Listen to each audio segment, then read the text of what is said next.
Zárate, el patrullero Ara, King, Paqui, y la lancha patrullera Ara, Río Santiago, LPRS, unidades pertenecientes a la Escuadrilla de Ríos, EDRI, efectuaron un adiestramiento naval integrado con personal y medios del Batallón de Infantería de Marina en 3, Almirante Eleazar Videla, BIM-3.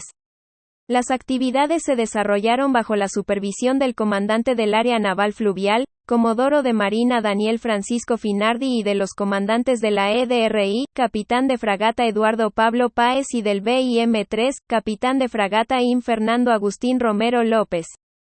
El Paqui, al mando del capitán de corbeta Esteban Javier Tosetti Sanz, y la LPRS bajo el comando de la teniente de navío Liliana Graciela Correa, soltaron amarras del apostadero naval Buenos Aires rumbo a la Escuela Naval Militar, para realizar el embarco de cadetes.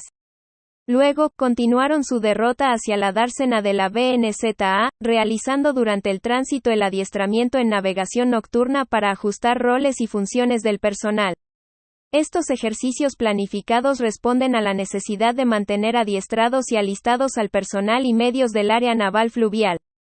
Adiestramiento en técnicas y tácticas. Durante la permanencia de los buques en la base naval Zárate, el personal del batallón realizó el reconocimiento de las unidades, salto de borda, prácticas básicas anfibias necesarias para operar en zonas ribereñas, maniobras de embarcaciones menores y técnicas de embarco, entre otras acciones. También, se procedió al armado y operación del puesto de comando del BIM-3 en el Ara, King, y se destacó personal de infantería de marina a puntos de observación y escucha, cercanos al buque, los cuales brindaron seguridad durante su movimiento. Finalizada esta etapa, las unidades de la escuadrilla embarcaron medios y personal del BIM-3 y zarparon para navegar por el río Paraná de Las Palmas a fin de dar inicio a una jornada de ejercicios de control de tránsito fluvial e iniciar el repliegue del personal destacado en tierra.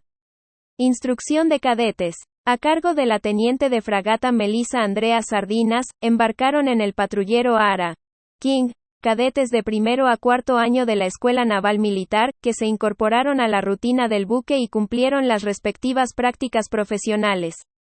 Durante el embarco presenciaron las distintas maniobras propias de la unidad, recibieron instrucción sobre abandono y supervivencia, empleo de equipo individual, sistemas de guardias, elementos de lucha contra incendio y control averías y técnicas para la manipulación de balsas salvavidas.